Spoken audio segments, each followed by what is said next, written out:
மாண்புமிகு உறுப்பினர் முனைவர் பொள்ளாச்சி வி. ஜெயராமன் அவர்கள் அவசர பொது முக்கியத்துவம் வாய்ந்த நிகழ்வினை மாண்புமிகு வணிக வரி மற்றும் பத்திரப்பதிவுத்துறை அமைச்சர் அவர்களின் கவனத்திற்கு கொண்டு வருவார். மாண்புமிகு உறுப்பினர் முனைவர் பொள்ளாச்சி வி. ஜெயராமன். மாண்புமிகு பேரவைத் தலைவர் அவர்களே, வணிக வரியில் நிலுவையில் உள்ள வரி பாக்கி வசூலிக்க சமாதான திட்டம் கொண்டு வருவது குறித்து அவையின் கவனத்தை ஈர்த்து அமர்கிறேன். மாண்புமிகு வணிக வரி மற்றும் பதிவுத்துறை அமைச்சர் அவர்கள். மாண்புமிகு பேரவைத் தலைவர் அவர்களே, விவர அறிக்கை ஒன்று உறுப்பினர்களின் மேசையின் மேல் உள்ள சிறு கணினியில் பதிவேற்றம் செய்யப்பட்டுள்ளது என்பதனை தெரிவித்துக் கொள்கிறேன். மாண்புமிகு உறுப்பினர் முனைவர் பொள்ளாச்சி வி. ஜெயராமன் அவர்கள். மாண்புமிகு பேரவைத் தலைவர் அவர்களே, 2021-22 ஆண்டுக்கான திருத்த வரவு செலவு திட்ட அறிக்கையில் தமிழ்நாடு மதிப்பு கூட்டு வரி உள்ளிட்ட பழைய வரிகளின் நிலுவையில் உள்ள சுமார் 28,000 கோடி ரூபாயை வசூலிக்க எளிமையாக அரசுக்கு பலனளிக்கக்கூடிய விதமாக மீண்டும் சமாதான திட்டத்தை அறிமுகம் செய்யப்படும் என மாண்புமிகு நிதி மற்றும் பல மேலாண்மைத்துறை அமைச்சர் அவர்களால் அறிவிக்கப்பட்டது. கடந்த காலங்களில் 6 முறை சமாதான திட்டம் அறிமுகம் செய்யப்பட்டுள்ளது. 1999, 2002, 2008, 2006, 2010 மற்றும் 2011 ஒவ்வொரு முறையும் சமாதான திட்டம் அறிமுகம் செய்யப்பட்ட போது வசூல் செய்யப்பட்டுள்ள தொகை எவ்வளவு? பழைய சட்டங்களான தமிழ்நாடு பொது விற்பனை வரி சட்டம், தமிழ்நாடு மதிப்பு கூட்டு வரி சட்டம், மைய விற்பனை வரி சட்டம் உள்ளிட்ட சட்டங்களின் கீழ் நிலுவையில் உள்ள தொகை எவ்வளவு என்பதனை தங்கள் வாயிலாக அறிய விரும்புகிறேன். மாண்புமிகு வணிக வரி மற்றும் பதிவுத்துறை அமைச்சர் அவர்கள். மாண்புமிகு பேரவைத் தலைவர் அவர்களே, சமாதான திட்டம் என்பது முத்தமிழறிஞர் தலைவர் கலைஞர் அவர்களின் சிந்தனையில் உதித்த சீரிய திட்டமாகும். வணிக வரித்துறையில் நிலுவையில் உள்ள வரி நிலுவைகளை செலுத்தி தீர்ப்பதற்காக வணிகர்களுக்கு ஒரு வாய்ப்பளிக்கும் பொருட்டு ஒருமுறை தீர்வு திட்டமான சமாதான திட்டம் முதலாக முத்தமிழறிஞர் தலைவர் கலைஞர் அவர்களால் 1999 ஆண்டு அறிமுகப்படுத்தப்பட்டது.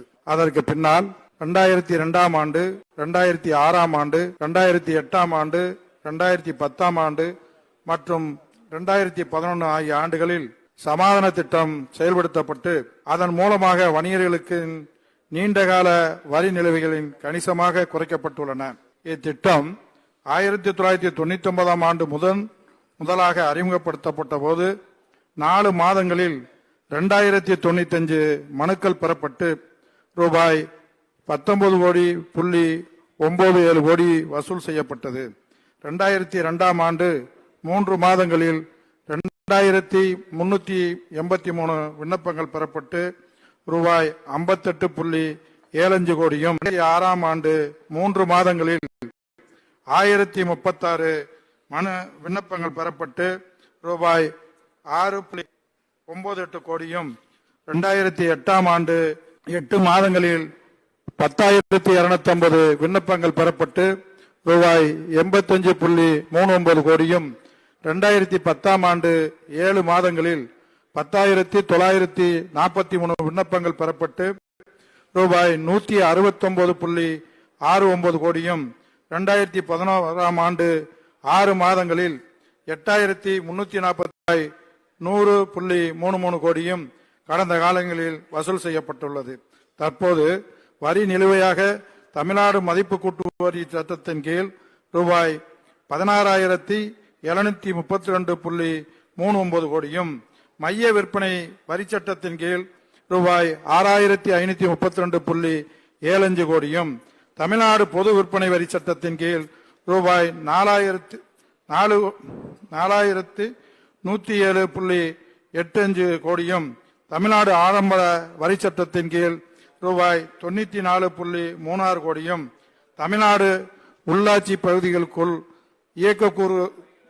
இயக்கக்கூறுகளின் நுழைவின் மீதான வரி சட்டத்தின் கீழ் ரூபாய் 39.16 கோடியும், தமிழ்நாடு கேளிக்கைகள் வரி சட்டத்தின் கீழ் ரூபாய் 14.49 கோடியும், தமிழ்நாடு உள்ளாட்சி பகுதிகளுக்குள் சரக்கு நுழைவு மீதான வரி சட்டத்தின் கீழ் ரூபாய் 5.59 கோடியும், தமிழ்நாடு விளம்பர வரி சட்டத்தின் கீழ் ரூபாய் 17 லட்சமும், ஆக மொத்தம் ரூபாய் 27,526.82 கோடி வரி நிலுவையில் உள்ளது. இந்நிலையில் கடந்த 13/8/2021 அன்று சட்டமன்ற பேரவையின் சமாதான திட்டம் அறிமுகம் செய்யப்பட்டும் என்று அறிவிக்கப்பட்டதற்கு செயல் வடிவம் கொடுக்கும் வகையில் முதன்மைச் செயலாளர் வணிக வரி ஆணையர் அவர்களிடமிருந்து 11/10/2021 அன்று உரிய கருத்துரு பெறப்பட்டு சமாதான திட்டத்தை நடைமுறைப்படுத்த தமிழ்நாடு வணிக சட்ட முன்வடிவு தயாரிக்கப்பட்டு அந்த சட்டத்தை இயற்றுவதன் மூலமாக மேற்சொன்ன தற்போது நடவடிக்கையில் உள்ளது என்பதனை மாண்புமிகு உறுப்பினர்களுக்கு தெரிவித்துக் கொள்கிறேன். மாண்புமிகு உறுப்பினர் முனைவர் பொள்ளாச்சி வி ஜெயராமன் அவர்கள்.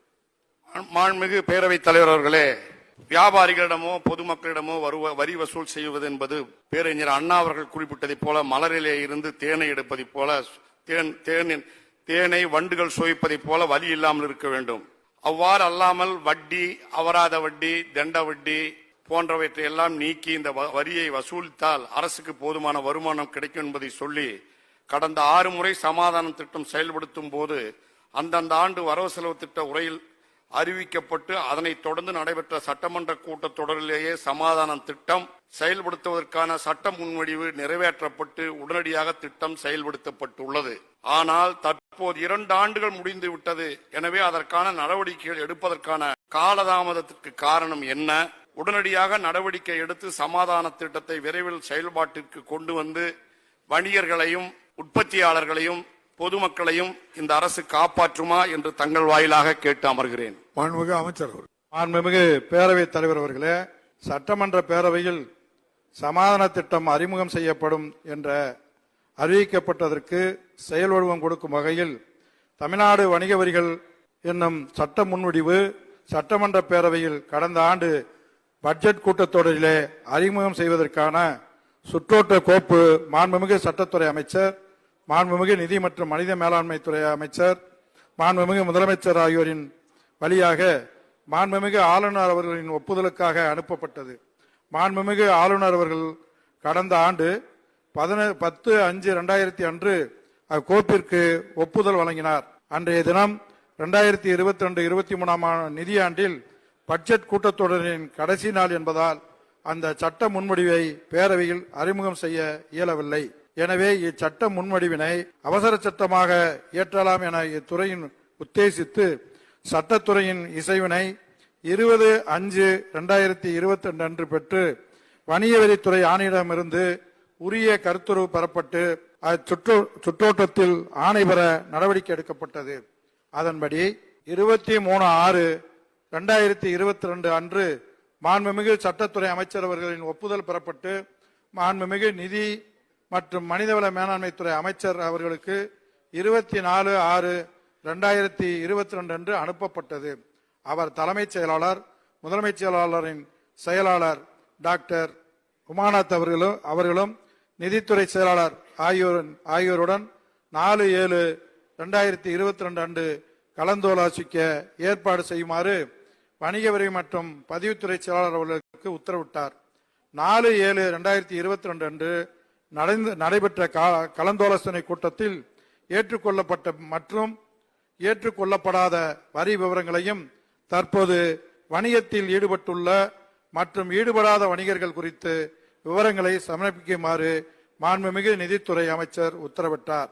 அதன்படி 22/9/2022 அன்று நடைபெற்ற கலந்தாலோசனை கூட்டத்தில் ஏற்கனவே கேட்கப்பட்ட விவரங்கள் குறித்து விவாதிக்கப்பட்ட போது கூடுதலாக சதவீத அடிப்படையில் வரி விவரங்களையும் சேகரித்து சமர்ப்பிக்குமாறு மீண்டும் மாண்புமிகு நிதியமைச்சர் உத்தரவிட்டார்.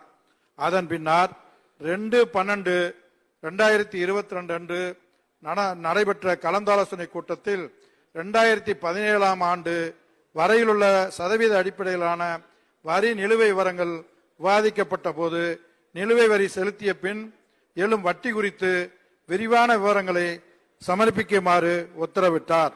இவ்விவரங்கள் குறித்து விவாதிக்க 2 நாட்களுக்கு முன்னதாக, அதாவது 17/4/2023 அன்று மாண்புமிகு நிதித்துறை அமைச்சர் அவர்களால் கூட்டம் நடத்தப்பட்டுள்ள நிலையில் சமாதான திட்டம் செயல்படுத்துவதற்கான சட்ட முன்வடிவு குறித்து கோப்பு தற்போது அவர்களின் ஒப்புதலுக்காக நிலுவையில் உள்ளது. மாண்புமிகு நிதித்துறை அமைச்சர் அவர்களின் ஒப்புதலுக்கு பின்னர் அக்கோப்பு மாண்புமிகு முதலமைச்சர் மற்றும் மாண்புமிகு ஆளுநர் ஆகியோரின் ஒப்புதலுக்காக அனுப்பி வைக்கப்பட்டு அவர்களின் ஒப்புதல் பெறப்பட்ட பின்னரே தமிழ்நாடு வணிக வரி சட்ட முன்வடிவு சட்டமன்ற பேரவை நிறைவேற்றப்பட்ட சமாதான திட்டம் நடைமுறைப்படுத்த உரிய நடவடிக்கை எடுக்கப்படும் என்பதனை மாண்புமிகு உறுப்பினர் அவர்களுக்கு தெரிவித்துக் கொள்கிறேன்.